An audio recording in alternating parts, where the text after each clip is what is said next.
નમસ્કાર, સ્વાગત છે આપનું કચ્છ ઉદય ટીવી ન્યૂઝમાં। હું છું દીપિકા પાંચાણી। તો બુલેટિનની શરૂઆતમાં એક નજર હેડલાઇન્સ પર।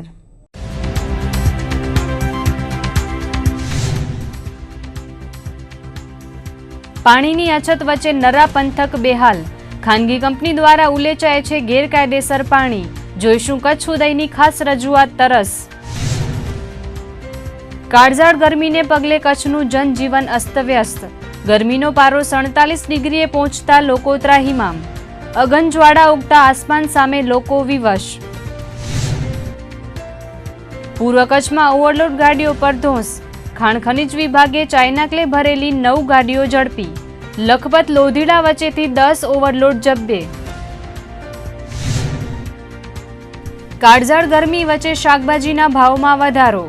દરેક પ્રકારના શાકભાજીના ભાવ થયા બમણ 4 ગણા। ગરમીની સાથે હવે શાકભાજીના ભાવથી પણ લોકો દાઝ્યા। અને કચ્છનું વનતંત્ર પ્રાણીઓની વસ્તી ગણતરી માટે સજ્જ।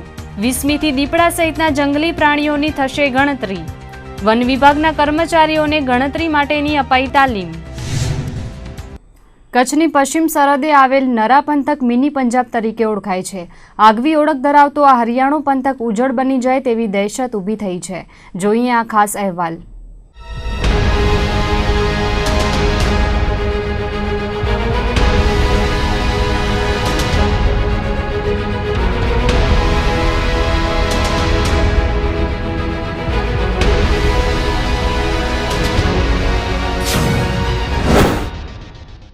કૃષિ માટે પાણી એ બુનિયાદી જરૂરિયાત છે।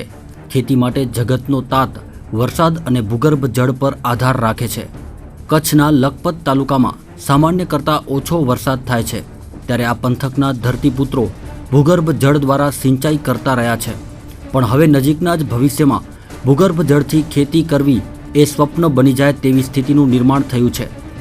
નરા ગામની સીમમાં એક ખાનગી ઉદ્યોગ ગૃહ દ્વારા ગેરકાયદેસર રીતે પાણીનો મોટો જથ્થો ઉલેચવામાં આવી રહ્યો છે।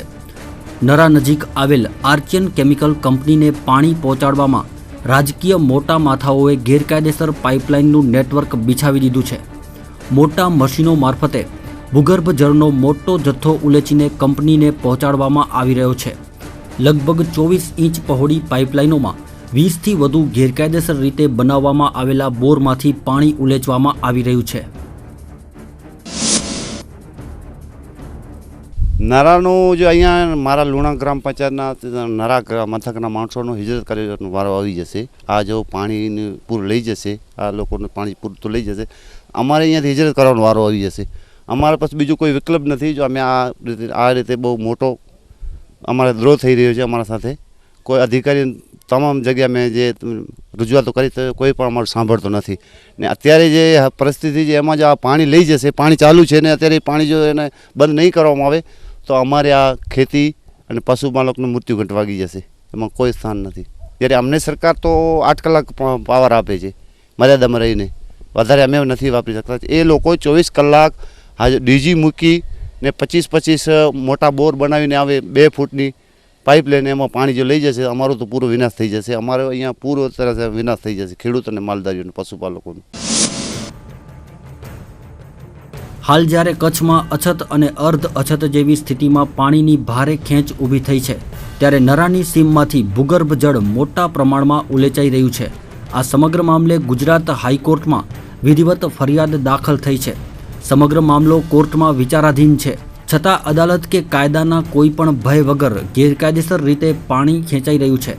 આ અંગે લડતની આગેવાની લેનાર લખપત કિસાન સંઘના પ્રમુખ કહે છે કે નરા ઉપરાંત આસપાસના 4-5 ગામોના લોકો પણ હવે આ લડતમાં જોડાઈ રહ્યા છે।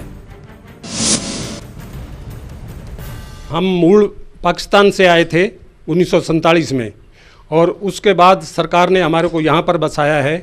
एक स्पेशल केस बना के कि यहाँ के जो पंजाबी हैं वो बॉर्डर पर रहेंगे और यहाँ की सरकार में एक प्रेम जी भवान जी करके मिनिस्टर थे, जिन्होंने ये मांगनी किया था कि सरदार हमारे को बॉर्डर पर चाहिए, कच्छ की बॉर्डर पर। तो फिर उस टाइम लाल बहादुर शास्त्री जी प्रधानमंत्री थे, उन्होंने उनकी मांगनी को मंजूर करके हमारे को 175 परिवारों को यहाँ पर नरा में बसाया है। हम बिल्कुल बॉर्डर के ऊपर बैठे हैं। स्पेशल केस बनाया तो 42 एकड़ प्रत्येक परिवार को 42 एकड़ ज़मीन दिया और सरकार ने ये हमारे से वायदा किया कि हम आपको सहकारी मंडली बना के देंगे, डैम बना के देंगे और जिससे आप यहाँ खेती करें और यहाँ की सुरक्षा भी काम बनी रहे, इसलिए आपको यहाँ बसाते हैं। हमारे ऊपर ये बहुत कंपनी जो है अत्याचार कर रही है, हम इसको पानी एक बूंद भी नहीं देंगे। इसीलिए हमने पहले जान किया, पूरे तालुका में जान किया, बड़े बड़े जो हमारे कार्यकर्ता थे, लेकिन फिर हम तालुका में गए, एसडीएम के पास गए, कलेक्टर श्री के पास गए और सब ऑफिसों को जान किया कि ये कंपनी हमारे पास से पानी छीन के ले जा रही है और हमारी मदद करो। સરહદની રક્ષા માટે ભારત સરકારે પંજાબના કિસાનોને નરા પંથકમાં વસાવ્યા હતા, પણ હવે આ વિસ્તારમાંથી પાણીના અભાવે હિજરત કરવાની નોબત આવશે તેવી ભીતિ આ કિસાનોને સતાવી રહી છે। જિલ્લાના સત્તાધીશો અને ચૂંટાયેલા લોકપ્રતિનિધિઓ વહારે આવીને ન્યાય અપાવે તેવી અપેક્ષા તેઓ રાખી રહ્યા છે। કચ્છ ઉદય ટીવી ન્યૂઝ નરા। કચ્છ સહિત સમગ્ર રાજ્યમાં ધોમધખતા તાપને કારણે જનજીવનને વ્યાપક અસર પહોંચી છે। મેના મધ્યમાં અગન ઓગતા આસમાનથી લોકો ત્રાહિમામ પોકારી ઉઠ્યા છે। તેવામાં આજે કચ્છમાં ગરમીનો પારો વિક્રમી સપાટીએ પહોંચ્યો હતો। જિલ્લા મથક ભુજ સહિતના કેન્દ્રો પર મહત્તમ તાપમાન 47 ડિગ્રીને આંબી જતા લોકો પરસેવે રેબઝેબ થઈ ગયા હતા। છેલ્લા એકાદ સપ્તાહથી હીટવેવને કારણે જનજીવન અસ્તવ્યસ્ત થઈ ગયું છે। ધોમધખતા તાપમાં કારણ વિના લોકો બહાર નીકળવાનું પણ ટાળે છે। પરિણામે અનેક રાજમાર્ગો સુમસાન દેખાયા હતા। તો કાળઝાળ ગરમીથી બચવા માટે લોકો પોતાનું આખું શરીર ઢાંકીને બહાર નીકળી રહ્યા છે। આ ઉપરાંત ઠંડા પીણા, જ્યુસ અને લીંબુ શરબત પીને ગરમીથી રાહત મેળવતા લોકો નજરે પડ્યા હતા। અગન ઓગતા સૂર્યના તાપ સામે જનજીવન વિવશ જણાયું હતું। કચ્છમાં 47 ડિગ્રીને પાર કરેલા તાપમાનના પારાએ સોશિયલ મીડિયામાં પણ ગરમાવો લાવી દીધો હતો। ગરમીથી પરેશાન લોકોએ એકબીજાને વોટ્સએપ અને ફેસબુકના માધ્યમથી અગનજ્વાળા ઉગતા આસમાનના મેસેજીસ મૂકીને ગરમીથી થતી વ્યાકુળતા વ્યક્ત કરી હતી। કચ્છ ઉપરાંત રાજ્યના અનેક શહેરો અને મથકોમાં red alert, yellow alert, orange alert તેમજ હીટવેવ જારી કરાયું છે। તો રાજ્યના હવામાન વિભાગે ગરમીથી બચવા માટે લોકો ભરબપોરે બહાર નીકળવાનું ટાળે તેવી અપીલ કરી હતી। આ ઉપરાંત આરોગ્ય તંત્રએ પણ કાળઝાળ ગરમીમાં લોકો વધુ પડતું પાણી પીવાનું રાખે તેવી સલાહ આપી હતી। તો આ તરફ બંગાળની ખાડીમાં શ્રીલંકા નજીક લો પ્રેશર સક્રિય થયું છે, જે વેલ માર્ક ડિપ્રેશન બનીને ડીપ ડિપ્રેશનમાં પહોંચ્યું છે। હાલમાં તેનું location 13.9 degree north, 81.5 degree East છે, જે તમિલનાડુના દરિયા કિનારા નજીક પૂર્વ દિશામાં સક્રિય છે। આ સિસ્ટમ્સ નોર્મલી ભારતના ઓરિસ્સા, આંધ્રપ્રદેશ અને પશ્ચિમ બંગાળના કિનારે આગળ વધશે અને ઉત્તર બંગાળની ખાડી સુધી 2-3 દિવસમાં પહોંચશે। આ ડી ડિપ્રેશનને કારણે મુંબઈ અને દક્ષિણ ગુજરાતમાં છવાયેલા વાદળછાયા વાતાવરણ વચ્ચે વરસાદ થવાની સંભાવના પણ વ્યક્ત કરાઈ છે। ડીપ ડિપ્રેશનને કારણે આગામી 24 થી 48 કલાક સૌરાષ્ટ્રમાં આ વાદળો પસાર થાય તેવી સંભાવનાને પગલે વરસાદી ઝાપટા થવાની આગાહી પણ વ્યક્ત કરાઈ છે। એટલે અત્યારે ગરમી આ તો બાઇક ઉપર આવતા મને ખ્યાલ આવ્યો કે એકદમ સામે હવા પણ લાગે છે ને, તો આ સામે અગ્નિ હોય એવી હવા લાગે છે, એમ કે ટેમ્પરેચર વધારે છે। જોતાં ખ્યાલ આવ્યો કે 47 ઉપર જાય, 47 ટેમ્પરેચર તો અત્યારે પણ છે। જો પવન એનાથી વધારે 48 જાય છે, પણ પવન થોડોક પણ આવે છે તો થોડોક વધારે ઘટાડો થાય છે, એટલે 47 ટેમ્પરેચર અત્યારે હાલે ભુજમાં છે ને છે એટલું ખરું। બધું બહાર જવાનું અત્યારે હાવ ટાળી લીધું છે, ઠંડા પીવાનું બધું ચાલુ રાખી છે, એનાથી અમે બચી હતી। બાકી અત્યારે બહુ ગરમી છે, બહાર નીકળવાનું અમે ટાળી જ છે બધું। ગરમી હમણાં ઘણા અઠવાડિયાથી બહુ વધી છે એમ। ગાંધીધામ, કચ્છમાં, માંડવીમાં તો જવાય એમ નથી, ભુજમાં એમ તો બહુ છે। હમણાં કામ વગર બહાર નીકળવાની મીન્સ ન જઈએ તો સારું છે, એમ જઈએ તો ઠંડા પીણાને પીવું સારું રહેશે એમ। અંજાર તાલુકાના સંગડ ગામના બસ સ્ટેશન પર 8 થી 10 યુવાનોએ મળીને માથકના 2 યુવાનો પર હુમલો કરતા ચકચાર મચી ગઈ છે। માથકના વતની રઘુભાઈ અને જગદીશભાઈ નામના યુવાનો જોગણીનાર મંદિરે દર્શન કરવા ગયા હતા। ત્યાંથી પરત ફરતી વેળાએ તેમના મામાના ઘેર સંગડ જતા હતા। તે દરમિયાન સંગડના બસ સ્ટેશન પર અજાણ્યા 10 ઇસમોએ બંને યુવાનો પર હુમલો કર્યો હતો। કોઈપણ કારણોસર મારક હથિયારો વડે માર મારતા બંને યુવાનોને ગંભીર ઈજા પહોંચી હતી। ઈજાગ્રસ્તોને સારવાર માટે રામબાગ હોસ્પિટલમાં સારવાર હેઠળ ખસેડવામાં આવ્યા છે। ભુજ તાલુકાના સુખપર ગામે ડમ્પર નીચે આવી જતા પિતાની નજર સામે જ માસૂમ પુત્રએ જીવ ગુમાવતા અરેરાટી વ્યાપી ગઈ હતી. સુખપરના કોલીવાસમાં રહેતા 3 વર્ષીય સુલતાન સત્તાર નોતિયાર ઉપરથી આવ્યા ડમ્પર ફરી વળતા ઘટના સ્થળે જ માસૂમ બાળકનું કમકમાટી ભર્યું મોત નીપજ્યું હતું. ઘટનાની પ્રાપ્ત વિગતો અનુસાર સત્તારભાઈ નોતિયાર ગામના જ ડમ્પરનું ડ્રાઇવિંગ કરતા હતા અને પોતાના કબજાનું ડમ્પર ઘર પાસે પાર્ક કરેલું હતું.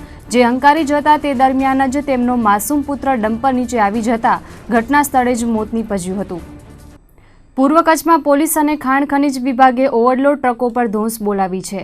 ભચાઉના સામખિયાળી પાસેથી 9 ઓવરલોડ ટ્રકો ઝડપી પાડી છે. ખનીજનું ઓવરલોડ પરિવહન થતું હોવાની બાતમીના આધારે ખાણ ખનીજ વિભાગ દ્વારા ઓવરલોડ ટ્રકો પર ધોંસ બોલાવવામાં આવી હતી. સામખિયાળી પાસેથી ચાઇના ક્લે ભરેલી 9 ઓવરલોડ ગાડીઓને ખાણ ખનીજ વિભાગે ઝડપી પાડી કાર્યવાહી હાથ ધરી છે. ખાણ ખનીજ વિભાગની ટીમ માર્ગ પેટ્રોલિંગમાં હતી તે સમયે પસાર થઈ રહેલી ટ્રકોની ચકાસણી કરતા 9 ગાડીઓનું ઓવરલોડ ચાઇના ક્લે પરિવહન થઈ રહ્યો હોવાનું જણાતા ઓવરલોડ ટ્રકોને ઝડપી પાડવામાં આવી હતી અને સામખિયાળી પોલીસ સ્ટેશનમાં સોંપી કાયદેસરની કાર્યવાહી હાથ ધરવામાં આવી છે. તો બીજી તરફ લખપત અને આધોઈ વચ્ચે ચોર રસ્તેથી પસાર થતી 10 ઓવરલોડ ટ્રકોને પોલીસ દ્વારા પકડી પાડવામાં આવી છે. કંડલા બંદરેથી કોલસો અને ભંગાર ભરીને રાજસ્થાનના બાડમેર તરફ જતી 10 ટ્રકોની પોલીસ દ્વારા તપાસ કરતા તમામ ટ્રકોમાં ઓવરલોડ માલ જણાઈ આવતા પોલીસે કલેક્ટરના જાહેરનામાના ભંગ બદલ તમામ ટ્રક ચાલકોની ધરપકડ કરી કાયદેસરની કાર્યવાહી હાથ ધરી છે. કંડલા પોલીસને મળેલી માહિતી અનુસાર કંડલાથી રાજસ્થાન તરફ જતી 10 જેટલી ટ્રકોમાં માલ ભર્યો હોવાની બાતમી મુજબ પોલીસે ટ્રકોની તપાસ કરતા 10 ટ્રકોમાં કોલસા અને ભંગાર ઓવરલોડ ભર્યા હોવાનું જણાઈ આવતા પોલીસે તમામ ટ્રકોને ઝડપી પાડી કાયદેસરની કાર્યવાહી હાથ ધરી છે. પોલીસ પ્રજાનો મિત્ર છે તેમજ હેલો કચ્છ અને કેમ છો કચ્છ જેવા સ્લોગન સાથે પશ્ચિમ કચ્છ એસપી મકરંદ ચૌહાણે નાગરિકોને પોલીસ સાથે મિત્રતા કેળવવા અપીલ કરી હતી. કચ્છમાં વધતી જતી ગુનાખોરીનો ગ્રાફ અટકાવવા માટે લોકો પોલીસને સહકાર આપે તેવો અનુરોધ પણ કરાયો હતો. સાથે એસપીએ એવું પણ જણાવ્યું હતું કે પોલીસ જો આપને મળવા આવે તો ગભરાશો નહીં. પરંતુ પશ્ચિમ કચ્છ એસપી મકરંદ ચૌહાણે ભુજ એ ડિવિઝન પોલીસ મથકની મુલાકાત લીધી ત્યારે ખુદ પોલીસ પણ ગભરાઈને અટેન્શનમાં આવી ગઈ હતી. વાસ્તવમાં પશ્ચિમ કચ્છ એસપીએ રૂટીન ઇન્સ્પેક્શનના ભાગરૂપે એ ડિવિઝન પોલીસ મથકની આકસ્મિક મુલાકાત લીધી હતી.